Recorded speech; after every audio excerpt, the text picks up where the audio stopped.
మొన్న మనం MobiKwik IPO మీద విశాల్ మార్ట్ ఐపీఓ మీద వీడియోస్ చేసాం కదా. మన వీడియోస్ చూసి అప్లై చేసిన వాళ్ళకి బంపర్ లిస్టింగ్స్ వచ్చాయట. కానీ అందరికీ అంత అదృష్టం ఉండదు కదా. కొందరు నాలాంటి వాళ్ళు కూడా ఉంటారు, అంటే ఒక్క ఐపీఓలో కూడా అలాట్మెంట్ రాని వాళ్ళు. సో మనలాంటి వాళ్ళ కోసమే నెక్స్ట్ 8 ఐపీఓలు రాబోతున్నాయి, 8. సో ఈ 8 ఐపీఓస్ గురించి అనాలిసిస్ చేసి చెప్పారా? అన్ని అనాలిసిస్ చేసేసుకుంటే అన్నిటికీ అప్లై చేసుకునేంత డబ్బులు ఉంటాయా? అయినా అన్నిటికీ అప్లై చేసేసుకుంటే ఇంక అనాలిసిస్ ఎందుకు చెప్పు. ముందు కూడా మనం చేసింది అంతే కదా. అన్ని ఐపీఓస్ ఉన్నా సరే ఫండమెంటల్గా స్ట్రాంగ్ ఆర్ ఇన్వెస్టర్స్ ఇంట్రెస్ట్ ఎక్కువ ఉన్న ఐపీఓస్ గురించి చెప్పుకున్నాం కదా మనం. అదే ట్రెండ్ కంటిన్యూ చేద్దాంరా, మంచి ఐపీఓస్ గురించే మాట్లాడుకుందాం. పోనీ ఒక పంచే అయితే ఈ 8 ఐపీఓస్లో ఒక బెస్ట్ 2 ఐపీఓస్ గురించి ఈరోజు, ఇంకో 2 బెస్ట్ ఐపీఓస్ గురించి రేపు చెప్పరా. ఎస్, ఈ వీడియోలో Mamata Machinery and Transrail Lighting IPOs గురించి డిస్కస్ చేసుకుందాం. మిగతా ఇంపార్టెంట్ ఐపీఓస్ నెక్స్ట్ వీడియోలో డిస్కస్ చేసుకుందాం. ఏం ఫ్రెండ్స్, అంతేనా? సబ్స్క్రైబ్ చేసుకున్నారా లేదా మన ఛానల్ని? నెక్స్ట్ చేయబోయే వీడియోస్ కూడా మీ వరకు రావాలి అంటే please like, share, subscribe, comment కూడా. అవును ఫ్రెండ్స్, ఫాస్ట్గా చేసేయండి. మన ఫ్రెండ్స్ చేస్తారులే, కానీ నువ్వు మమతా ఐపీ గురించి స్టార్ట్ చేయి.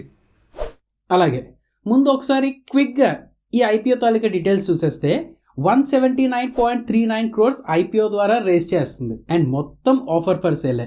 92% ఉండే ప్రమోటర్ స్టేక్ లిస్ట్ అయ్యాక 68% అవ్వనుంది. December 19th ఓపెన్ అవుతుంది, December 23rd క్లోజ్ అవుతుంది. Price band 230 to 243 rupees. Lot size 61 shares. So ఒక లాట్ అప్లై చేయడానికి మినిమం 14,823 రూపీస్ ఉండాలి. ఇంకా మిగతా డీటెయిల్స్ అన్ని ఇక్కడ స్క్రీన్ మీద చూడొచ్చు. ఇవి బేసిక్ డీటెయిల్స్ రా. నౌ చెప్పు, పూర్తిగా ఈ కంపెనీ అండ్ ఈ ఐపీఓ వాల్యుయేషన్స్ అండ్ రిస్క్ గురించి నీకు అర్థం కావాలి అంటే ముందు ఏం తెలుసుకుందాం అనుకుంటున్నావు ఈ ఐపీఓ గురించి? ఫస్ట్ అయితే దీని బిజినెస్ మోడల్ గురించి తెలుసుకోవాలనుకుంటున్నాను రా. ఎందుకంటే లాస్ట్ టైం మనం 2 ఐపీఓస్ గురించి మాట్లాడుకున్నాం కదా. ఆ 2 బిజినెస్లో ఎందుకో నాకు అంతగా కనెక్ట్ అవ్వలేదురా. కానీ ఈసారి మాత్రం మమతా గురించి పూర్తిగా తెలుసుకొని కనెక్ట్ అయితేనే అప్లై చేద్దాం అనుకుంటున్నా. ఓకే, నువ్వు పొద్దున్న షాంపూ ప్యాకెట్ వాడతావు కదా, అలాగే పొద్దున్న పాలతో బిస్కెట్స్ అని, రాత్రి దేంతోనో చిప్స్ అని తింటూ ఉంటావు కదా. వీటి అన్నిటిలో యూజ్ చేసే ప్యాకేజింగ్స్ ఉంటాయి కదా, అవి తయారు చేసే మెషిన్స్ తయారు చేస్తారు ఈ కంపెనీ. అర్థమైందా? ఇప్పుడు బిస్కెట్స్ ఉంటాయి, ఆ బిస్కెట్స్ పైన ప్యాకేజింగ్ కూడా వాళ్ళే చేసేస్తారు. ఆ ప్యాకేజింగ్ చేసే మెషిన్స్ ఏవైతే ఉంటాయో అవి సప్లై చేసే కంపెనీ ఈ మమతా మెషినరీ. అర్థమైందా లేదా? ఓకే, కాకపోతే ఈ మమతా అనే పేరు ఎప్పుడు వినలేదు. కొత్తగా బిజినెస్లోకి వచ్చారు ఏంటి వీళ్ళు? లేదరా, ఎప్పటి నుంచో ఉన్నారు. 40 years ఓల్డ్ కంపెనీ వీళ్ళది. FMCG, food and beverages, e commerce, garment packaging, ఇలా ఈ కంపెనీస్కి packaging machinery manufacture and supply చేస్తూ ఉంటారు వీళ్ళు. ఓకే, అర్థమైంది. కాకపోతే నాకు ఒక చిన్న డౌటు. ఇప్పుడు బిస్కెట్లు అని, చిప్స్ అని, ఇవి ఎప్పుడు పడితే అప్పుడు మనం కొంటూనే ఉంటాము. కాకపోతే చిప్స్, బిస్కెట్లు తయారు చేసే కంపెనీస్ ఉంటాయి కదా, అవి జస్ట్ ఒకసారి మమతా దగ్గరికి వెళ్ళి ఆ మిషన్లు కొనుక్కొని ఇంకా సంవత్సరాల తరపున ప్యాకేజింగ్లు చేస్తూనే ఉంటారు కదా. అలాగే ఇప్పుడు బోలెన్ కంపెనీలు ఉంటాయి, అన్ని కంపెనీస్ మమతా దగ్గరికి వెళ్తే ఆ మిషనరీస్ కొనుక్కొని తెచ్చేసుకుంటాయి. ఒకసారి కొనేసుకున్న తర్వాత మనకి జీవితాంతం ఆ మిషనరీలతో ప్యాకేజింగ్లు చేస్తూనే ఉంటారు, ప్రొడక్ట్స్ అమ్ముతూనే ఉంటారు. ఇంకా మరి మమతా పరిస్థితి ఏంటి? బిజినెస్ అంతా ఒకేసారి అయిపోయింది కదా, మరి ఇంకెవరికి అమ్ముతారు అందరు బిజినెస్లకి మిషన్లు ఇచ్చిన తర్వాత? ఏమన్నా అడిగేవారా? చాలా మంచి డౌట్ వచ్చింది నీకు. సింపుల్గా మీ ఊర్లోనో లేక మన రాష్ట్రంలోనో వీళ్ళు మెషిన్స్ సప్లై చేస్తున్నారంటే నువ్వు అనుకున్నది కరెక్టే. బట్ వీళ్ళు 75+ కంట్రీస్కి మెషిన్స్ ఎక్స్పోర్ట్ చేస్తున్నారు. రెవెన్యూ బ్రేకప్లా చూస్తే FY24కి ఇండియన్ నుంచి 34% రెవెన్యూస్ అలా వచ్చాయి, యుఎస్ నుంచి 19% అండ్ రిమైనింగ్ కంట్రీస్ నుంచి రెవెన్యూ తాలూకా బ్రేకప్ లిస్ట్ ఇక్కడ చూడొచ్చు. సో ఇంచుమించు 65% అవుట్ సైడ్ కంట్రీస్ నుంచి. ఇంకొక విషయం ఏంటంటే యుఎస్లో వీళ్ళకి సపరేట్గా ఒక మ్యానుఫ్యాక్చరింగ్ యూనిట్ కూడా ఉన్నది. అండ్ ఆ యుఎస్ దగ్గరలో ఉండే ఆర్డర్స్ అక్కడి నుంచి పంపిస్తూ ఉంటారనమాట. ఆర్డర్స్ అయితే కంటిన్యూస్గానే వస్తూ ఉంటారా. ఓకే, అయితే నాకు ఇది చెప్పు. ఇప్పుడు మమతా అనే కంపెనీ ప్యాకేజింగ్గా చేస్తుంది కదా, సో ఇది ఒక్క కంపెనీ ఎలాంటి చేస్తుందా, లేకపోతే ఇంకేదైనా కాంపిటీటర్స్ కూడా ఉన్నారా? అంటే సేమ్ ఎలాంటి బిజినెస్ చేసిన వాళ్ళు? ఎందుకుంటారు చెప్పు, గ్లోబల్గా చాలా ఉంటాయి. మన ఇండియన్ ఫర్మ్స్ లా చూసినా సరే రాజో ఇంజనీర్స్ అని, విండ్సర్ మెషిన్స్ అని, కాబ్రా ఎక్స్ట్రూజన్ అని, ఇలా కొంతమంది మేజర్ ప్లేయర్సే ఉన్నారు ఈ టైప్ ఆఫ్ బిజినెస్లో. వాళ్ళ మార్కెట్ క్యాప్స్ ఇంకా డీటెయిల్స్ నువ్వు ఇక్కడ స్క్రీన్ మీద చూడొచ్చు. అదే చెప్తున్నాను రా. ఇప్పుడు ఈ కంపెనీస్ అన్నీ మిషన్స్ తయారు చేసి ప్రపంచంలో ఉన్న అన్ని కంపెనీస్కి అమ్మేస్తారు. ఒక 10 years తర్వాత ప్రపంచంలో ఉన్న అన్ని కంపెనీల దగ్గర ఈ మిషనరీ ఉంటుంది, ఎందుకంటే ఆల్రెడీ కొనేసారు కాబట్టి. సో ఇప్పుడు వీళ్ళు ఇంకెవరికి అమ్ముతారు? ఆల్రెడీ అన్ని కంపెనీస్కి అమ్మేశారు కదా, అందరి దగ్గర మెషినరీస్ ఉన్నాయి, ఇంకెవరికి అమ్ముతారు? ఓకే ఆ రూట్లో వచ్చావా? ఈ మెషిన్స్ తాలూకా జనరల్ లైఫ్ ఒక 10 ఇయర్స్ అలా ఉంటుంది అనుకో. అంతకు మించి ఎక్కువ ఇయర్స్ కూడా వర్క్ అవుతాయి. బట్ మెయింటెనెన్స్ దృష్ట్యా ఆ టైంలో కొత్తదే తీసుకుంటే కంపెనీకి ఎకనామికల్గా ఉంటుంది, కొత్త మెషిన్కే వెళ్ళిపోతూ ఉంటారు వాళ్ళు. లేదన్నా సరే ఈ మెషిన్స్లో ఎప్పటికప్పుడు అప్గ్రేడ్స్ వస్తూ ఉంటాయి. మన ఫోన్ అనేది యూస్ఫుల్ లైఫ్ చాలా ఉంటుంది, అయినా సరే అప్గ్రేడ్స్ కొత్త ఫోన్స్ వస్తున్నాయి కాబట్టి మనం ఇది వదిలేసేది కొనుక్కుంటూ ఉంటాం కొత్త ఫోన్. అలాగే న్యూ టెక్నాలజీ ఎకనామికల్గా ఫీజిబుల్ అయితే కొత్త మెషినరీకి అప్గ్రేడ్ చేసుకుంటూ ఉంటారు వీళ్ళు. రైట్, ఇప్పుడు నాకు కొంచెం కాన్ఫిడెన్స్ వచ్చింది. అయితే వీటి ఫైనాన్షియల్స్ గురించి చెప్పురా. కంపెనీ ప్రాఫిట్లోనే ఉందా? అమ్మయ్య, బిజినెస్ పై నమ్మకం వచ్చింది అంటున్నావు కాబట్టి అయితే ఫైనాన్షియల్స్ బాగానే ఉన్నాయిరా. రెవెన్యూస్ పెరుగుతున్నాయి, బట్ మరీ అంత పెద్ద గ్రోత్ ఏం లేదు, స్టడీ గ్రోత్ అయితే ఉన్నది. అయితే FY23తో FY24 పోల్చుకుంటే ప్రాఫిట్ గ్రోత్లో 60% చూపించింది.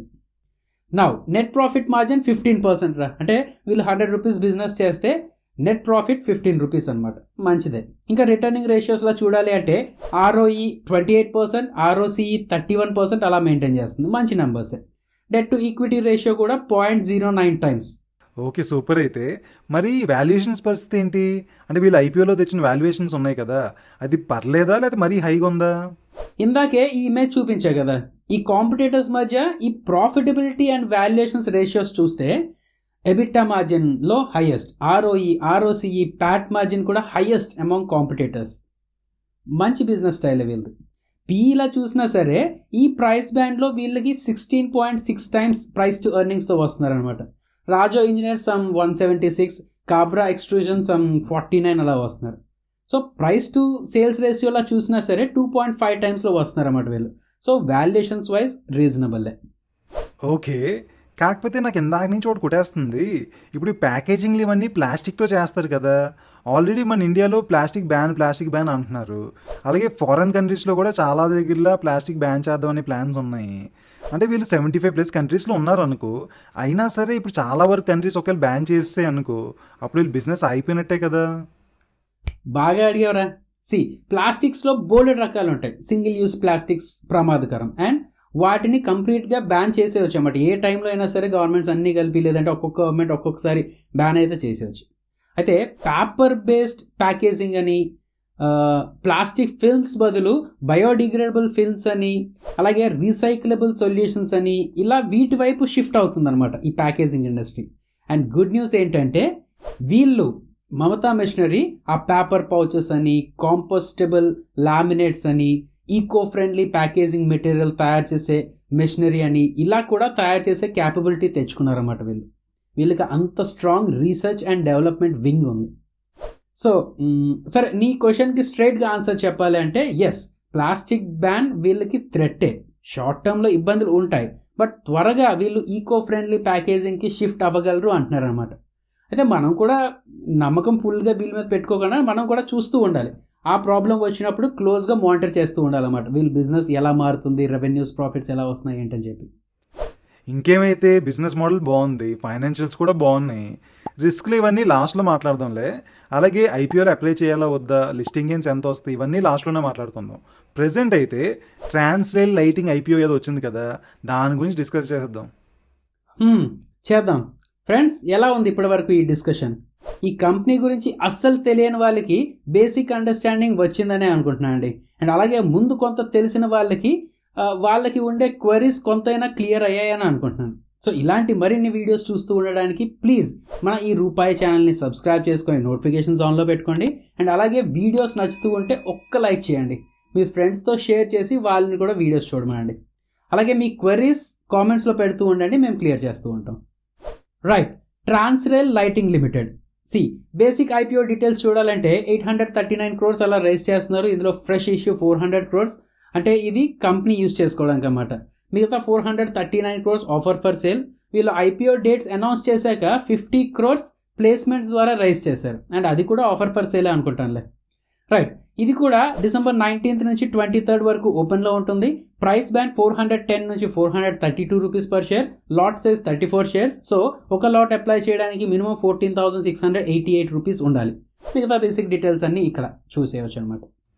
బేసిక్ డీటెయిల్స్ ఇవన్నీ మన ఫ్రెండ్స్ గూగుల్లో అయినా చూసేస్తారా. సో అవన్నీ కాదు కానీ ఒక బిజినెస్ మోడల్ ఏంటో చెప్పరా. అప్పుడు క్లారిటీ వస్తుంది అనమాట, అసలు ఏ బిజినెస్లో ఉన్నారు, ఫ్యూచర్ గ్రోత్ ఎలాగ ఉంటుంది ఇవన్నీ తెలుస్తాయి. ఎస్, బిజినెస్ మోడల్ అలాగే ఏ ఫ్యాక్టర్స్ మీద దీని రెవెన్యూస్, ప్రాఫిట్స్, రిస్క్స్ ఉంటాయో అనేది తెలుసుకుంటే దాని మీద న్యూస్ ఆర్ అప్డేట్స్ వచ్చినప్పుడు డీకోడ్ చేసుకోవడం ఈజీ అవుతుంది. రైట్, ముందు ఈ కంపెనీ పేరు సరిగ్గా విను, Transrail Lighting Limited. Devara cinema లాగా లాస్ట్ వరకు సర్ప్రైజ్ పెట్టకుండా అలాగే సెకండ్ పార్ట్లో చూడండి అనకన్నా పేరులోనే చెప్పేశారు. ట్రాన్స్ అంటే పవర్ ట్రాన్స్మిషన్ ఇంకా డిస్ట్రిబ్యూషన్ కూడా. రైల్, వీళ్ళు రైల్వే ఎలక్ట్రిఫికేషన్ వర్క్స్ చేస్తూ ఉంటారు. లైటింగ్, స్టేడియంస్లో, ఇండస్ట్రియల్ ఏరియాస్లో పెద్ద పెద్ద లైటింగ్ మాస్క్స్ అని, పోల్స్ అని ఉంటాయి కదా, హై మాస్క్స్ అంటూ ఉంటారు అనమాట. ఆ లైట్నింగ్ ఇన్ఫ్రాస్ట్రక్చర్ కూడా ప్రొవైడ్ చేస్తూ ఉంటారు వీళ్ళు. సింపుల్గా ఒక మొక్కలో చెప్పాలి అంటే 3 in 1 కంపెనీరా. Power transmission, distribution, railways, lighting infrastructure తాలూకా EPC or turnkey projects అంటారన్నమాట. అవి చేస్తూ ఉంటారు. ఈ ఈపీసీ అంటే ఏమీ లేదు, ఇంజనీరింగ్, ప్రొక్యూర్మెంట్, కన్స్ట్రక్షన్. అంటే ఇంజనీరింగ్ డిజైన్ వీళ్ళే చేస్తారు, ప్రొక్యూర్మెంట్ కూడా వీళ్ళే చేసుకుంటూ ఉంటారు, కన్స్ట్రక్షన్ కూడా వీళ్ళే చేసి మొత్తం మీద ఆ ప్రాజెక్ట్ని హ్యాండ్ ఓవర్ చేసేస్తారు క్లయింట్కి. ఓకే, అర్థమైంది. అయితే మార్జిన్స్ బాగానే వస్తారా వీళ్ళకి? అవును, వీళ్ళు ప్రాజెక్ట్స్ ఓన్లీ ఇండియాలోనే చేస్తున్నారా, బయట దేశాల్లో కూడా చేస్తున్నారా? ఇండియాలో మాత్రమే కాదురా, ఇండియాలో 42% అలా రెవెన్యూస్ వస్తున్నాయి వీళ్ళకి FY24 రిపోర్ట్ ప్రకారం. అండ్ మిగతా 58 రెవెన్యూస్ అవుట్ సైడ్ కంట్రీస్ నుంచే వస్తున్నాయి. పర్సంటేజ్లా కాకుండా ఒకసారి సైజ్లా చూస్తే నీకు ఇంకా బాగా అర్థమవుతుంది. అమౌంట్స్ పరంగా చెప్పాలి అంటే June 30th, 2024కి 10,000 crores order book ఉన్నది. అండ్ సమ్ 3,200 crores వర్క్ వీళ్ళకి L1 అంటే మ్యాక్సిమం అది వీళ్ళకే ఆర్డర్ వచ్చేస్తుంది అనమాట. వీళ్ళ ఆర్డర్ బుక్లో యాడ్ అయిపోవచ్చు అనమాట. అర్థమైందా? ఆ ఆర్డర్స్ అన్నీ ఇండియాలో, బయట లైక్ ఆఫ్రికన్ కంట్రీస్, మన చుట్టూ ఉండే శ్రీలంక, ఆఫ్ఘనిస్తాన్, బంగ్లాదేశ్ లాంటి దేశాల్లో కూడా వీళ్ళు ప్రాజెక్ట్స్ చేస్తున్నారు. బంగ్లాదేశా? ఆ బంగ్లాదేశ్ వాళ్ళు ఎవరికి డబ్బులు ఇవ్వట్లేదట కదా. అంటే ఈ కంపెనీ డబ్బులు కూడా బంగ్లాదేశ్లో ఇరుక్కుపోయినట్టే. అంటే పెద్ద బ్యాడ్ న్యూసే ఇది. మంచి పాయింటే పెట్టావురా. 2023లో వీళ్ళకి పవర్ గ్రిడ్ ఆఫ్ బంగ్లాదేశ్ అంటే అక్కడ గవర్నమెంట్ ఓన్డ్ ఎంటిటీ నుంచి సమ్ 4,000 crore ఆర్డర్స్ వచ్చిందనమాట. వీళ్ళ ఆర్డర్ బుక్తో పోల్చుకుంటే పెద్ద ఆర్డర్ అది. సో వీళ్ళు అక్కడ ఎంత పని చేశారు, చేసిన పనికి అంత డబ్బులు తీసుకొస్తున్నారా లేదా, ఎంత వర్క్ బ్యాలెన్స్ ఉంది, ఇలాంటివన్నీ చూడాలి. ఎందుకంటే major portion. As of now దీనికి మేనేజ్మెంట్ చెప్పడం ఏంటంటే, అప్పుడు బంగ్లాదేశ్లో గొడవలు అయ్యాయి కదా, ఆ టైంలో 10 days అలా వర్క్ ఆగింది, బట్ తర్వాత కంటిన్యూ అయిపోయింది అంటున్నారు. అండ్ అలాగే పేమెంట్స్లో కూడా ఏంటంటే అడ్వాన్సెస్ చాలా వరకు లాగేసాం మేము. అండ్ తర్వాత వర్క్స్ అయిన వాటికి కూడా అక్కడ గవర్నమెంట్, కొత్త గవర్నమెంట్ ఇచ్చేస్తుంది. పేమెంట్స్ డిలే కొంత అయినా సరే ఎక్కడ ప్రాబ్లం అయితే ఉండకపోవచ్చు అంటున్నారు. అయితే ఇంకొకటి ఏంటంటే ఏషియన్ డెవలప్మెంట్ బ్యాంక్ కూడా ఈ ప్రాజెక్ట్స్లో ఇన్వాల్వ్ అయింది కాబట్టి కొంచెం డిలే అయినా సరే పేమెంట్స్ అయితే ఆగవు అని అంటున్నారు అన్నమాట. బట్ మంచి పాయింటే పెట్టావురా, ఈ Bangladesh related works and payments గమనిస్తూ ఉండాలి. లాంగ్ టర్మ్కి ఇన్వెస్ట్ చేసుకునే వాళ్ళు ఈ పాయింట్ని గమనిస్తూ ఉండాలి. అర్థమైంది. అయితే ఈ కంపెనీ ఫైనాన్షియల్స్ గురించి చెప్పారా? ప్రాఫిట్స్ ఎలాగున్నాయి, గ్రోత్ ఎలాగుంది, అండ్ అలాగే కాంపిటీషన్తో చూస్తే దీని వాల్యుయేషన్స్ ఎలాగున్నాయి, హైలో ఉందా, లోలో ఉందా? ఫైనాన్షియల్స్లో చూస్తే చూడు, ఇమేజ్లో FY22 నుంచి FY24 వరకు రెవెన్యూస్లో బాగానే గ్రోత్ చూపించారు. అలాగే నెట్ ప్రాఫిట్స్ కూడా, ROCE చూసినా సరే రీసెంట్గా అయితే 25కి పైనే ఉన్నాయి. డెట్ టు ఈక్విటీ రేషియో 0.6 అలా మెయింటైన్ చేస్తున్నారు అన్నమాట. కన్స్ట్రక్షన్ కంపెనీకి ఇది కొంచెం మంచి debt to equity ratio. EBIT margin 10% అలా ఉంది.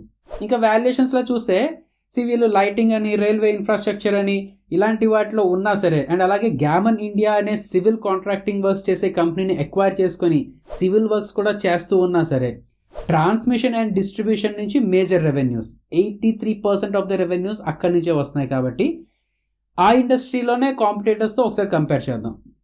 సో పీఈలా చూస్తే ట్రాన్స్ రైల్ది 25 అలా ఉంది. కేఈసీ ఇంటర్నేషనల్ మీరు వినే ఉంటారు కదా, దానిది 91. కల్పాత్రు ప్రాజెక్ట్స్ దీనిది 36 అలా ఉంది. సో సమ్వాట్ ఈ కంపెనీ రీజనబుల్లీ వాల్యూడే. అర్థమైందిరా, ఈ కంపెనీస్ యొక్క బిజినెస్ మోడల్, ఫైనాన్షియల్స్, వాల్యుయేషన్స్ అన్నీ అర్థమయ్యాయి. అయితే ఫైనల్గా చెప్పారా, ఈ కంపెనీస్లో ఇన్వెస్ట్ చేసే ముందు రిస్క్లు ఏమైనా ఉన్నాయంటావా? అండ్ అలాగే అప్లై చేస్తే ఎంత లిస్టింగ్ గెయిన్స్ వస్తాయి, అండ్ లాంగ్ టర్మ్కి ఇన్వెస్ట్ చేయొచ్చా చేయకూడదా, ఇవన్నీ చెప్పే. ఓకే, ఫస్ట్ మమతా మిషనరీ గురించి మాట్లాడుకుంటే ఒకసారి ఇండస్ట్రీలో ఉన్న ఆపర్చునిటీస్లో చూస్తే గ్లోబల్ ప్యాకేజింగ్ మెషినరీ మార్కెట్ 2028 వరకు 4.5% CAGRతో పెరగచ్చు అని అంటున్నారు, విచ్ ఈజ్ లో. నేను కూడా ఒప్పుకుంటాను. సరే, రిస్క్లా చూస్తే ముందే మనం చెప్పుకున్నాం కదా, రెవెన్యూస్లో గ్రోత్ పెద్దగా లేదని. అయితే లిస్ట్ అయ్యాక కూడా అలాగే కంటిన్యూ అయితే మార్కెట్ కొంచెం డిసప్పాయింట్ అవ్వచ్చు. మార్కెట్కి గ్రోత్ కావాలి, ప్రాఫిట్స్ రెవెన్యూస్ నుంచి కూడా. రైట్, ప్లాస్టిక్స్ నుంచి పేపర్ ఆర్ ఈకో ఫ్రెండ్లీ ప్యాకేజింగ్కి ఇండస్ట్రీ షిఫ్ట్ అయ్యేటప్పుడు మిగతా వాళ్ళలాగానే వీళ్ళు కూడా షార్ట్ టర్మ్లో ప్రాబ్లం ఫేస్ చేయొచ్చు. బట్ లాంగ్ టర్మ్కి వీళ్ళ స్ట్రాంగ్ R&D వల్ల అడాప్ట్ అయిపోగలం అంటున్నారు కదా, అది గమనిస్తూ ఉండాలి. నెక్స్ట్, వీళ్ళు ఎక్కువగా FMCG రిలేటెడ్ ఇండస్ట్రీస్కే మెషిన్ సప్లై చేస్తారు. అంటే అక్కడి నుంచి రెవెన్యూస్ ఎక్కువ వస్తున్నాయి కాబట్టి ఆ ఇండస్ట్రీలో ఏమైనా ప్రాబ్లం వచ్చినా లేక ఆ ఇండస్ట్రీ ఎక్స్పాన్షన్స్కి వెళ్ళకపోయినా సరే వీళ్ళకి ప్రాబ్లం ఉండొచ్చు. సింపుల్గా చెప్పాలంటే డైవర్సిఫికేషన్ ఎక్కువగా లేదు. స్ట్రెంగ్త్స్ అయితే ఎక్కువే ఉన్నాయి. అసెట్ ఇన్నోవేషన్స్ అని, కాస్ట్ ఎఫిషియన్సీ అని వీళ్ళకి ప్లస్ అనమాట. రైట్, లిస్టింగ్ గెయిన్స్ అయితే బాగానే వచ్చేటట్టు ఉన్నాయి. ఇప్పటికీ GMP ప్రకారం చూసుకుంటే 30%, 35% అలా ఎక్స్పెక్టేషన్స్ ఉన్నాయి. బట్ అప్పటి మార్కెట్ కండిషన్స్ బట్టి కూడా డిపెండ్ అవుతుంది కదా. నేనైతే 30 to 35% లిస్టింగ్ గెయిన్స్ ఎక్స్పెక్ట్ చేస్తున్నాను. అండ్ లాంగ్ టర్మ్కి కూడా హోల్డ్ చేయాల్సిన స్టాక్ ఏది. అయితే మార్కెట్ ఈ టైప్ ఆఫ్ బిజినెస్ అండ్ అప్డేట్స్కి ఎక్కువ అలవాటు పడలేదు కాబట్టి షార్ట్ టర్మ్లో వాలటిలిటీస్ ఉండొచ్చు. స్ట్రిక్ట్ స్టాప్ లాస్ పెట్టుకొని లాంగ్ టర్మ్కి హోల్డ్ చేయొచ్చు అనమాట. Next, Transrail Lighting. Listing gains పరంగా చూస్తే మమతా మెషినరీ మీద సమ్ 5%, 10% అలా తక్కువ వచ్చేటట్టే కనిపిస్తుంది GMP ట్రెండ్. బట్ లాంగ్ టర్మ్కి అయితే మాత్రం ఉంచుకోవాల్సిందే. మమతా మీద ఈ ట్రాన్స్రేల్కే నేను ఓటేస్తాను లాంగ్ టర్మ్ ఇన్వెస్ట్మెంట్కి. ఎందుకంటే ట్రాన్స్మిషన్ అండ్ డిస్ట్రిబ్యూషన్ ఇండస్ట్రీకి చాలా పెద్ద స్కోప్ ఉంది. అటు ఇండస్ట్రీస్ అని, ఇటు హౌస్ హోల్డ్ పవర్ యూసేజ్ అని చాలా పెరుగుతుందిరా. సో అంత డిమాండ్ ఫుల్ఫిల్ చేయాలి అంటే చాలా kilometres of transmission and distribution expand చేయాలి. సో వాళ్ళ ఇండస్ట్రీ బాగానే ఉన్నది. అయితే వీళ్ళ ఈ మధ్య బంగ్లాదేశ్లో ఇరుక్కుపోయారని చెప్పాను కదా, అక్కడి నుంచి తక్కువ డ్యామేజ్తో బయటపడతారా లేదా అనేది చూడడం ఇంపార్టెంట్. ఇంకా ఇలాంటి కంపెనీస్కి ఏంటంటే రెవెన్యూస్తో పాటు ప్రాఫిట్స్తో పాటు క్యాష్ ఫ్లోస్ కూడా చూడడం ఇంపార్టెంట్. వీళ్ళ ఆర్డర్ లైన్ ఇంత ఉన్నది, అలాగే L1 ఇంత ఉన్నది అని చెప్పుకున్నాం కదా, అవి నిజంగా కాంట్రాక్ట్స్ కన్వర్ట్ అవుతున్నాయా లేదా అనేది చూడాలి. కాంట్రాక్ట్స్ కన్వర్ట్ అయిన తర్వాత కూడా వీళ్ళకి బిల్స్ అవి కరెక్ట్గా వస్తున్నాయా లేదా చూడాలి. బిల్స్ క్లియర్ అవుతున్నాయా లేదా చూడాలి. ఇలా చాలా చూస్తూ ఉండాలి. ఇంకా ఎక్కువగా ఫారిన్ కంట్రీస్లోనే వర్క్ చేస్తుంది కాబట్టి ఫారిన్ ఎక్స్చేంజ్ రిస్క్ కూడా ఉంటుందిలే. ఇంకా చిన్న చిన్న లీగల్ కేసెస్ అవి ఉన్నాయి. అవి ఒకవేళ పెద్దవి అయితే మాత్రం ప్రాబ్లమే, పెద్దవి అవ్వనంత వరకు ఓకే. సో ఫైనల్గా లిస్టింగ్ గెయిన్స్ కోసం రెండింటికి అప్లై చేసుకోవచ్చు. లాంగ్ టర్మ్కి మాత్రం ట్రాన్స్రేల్ లైటింగ్కే నా ఓటు వేస్తాను. ఇది నా కన్క్లూజన్. ఓకేరా, మొత్తం క్లియర్ అయిపోయింది. అయితే ఫ్రెండ్స్, నెక్స్ట్ ఇంకో 2 వీడియోస్ రాబోతున్నాయి IPOs మీదే. ఆ 2 వీడియోస్ కూడా అసలు మిస్ అవ్వకండి. అండ్ అవి మిస్ అవ్వకూడదంటే మీరు వెంటనే సబ్స్క్రైబ్ బటన్ మీద క్లిక్ చేసుకుని బెల్ నోటిఫికేషన్ ఆన్ చేసుకోండి. అండ్ అలాగే మీకు ఈ వీడియో నచ్చినట్టయితే లైక్లు, షేర్లు, సబ్స్క్రైబ్లు చేస్తూనే ఉండండి.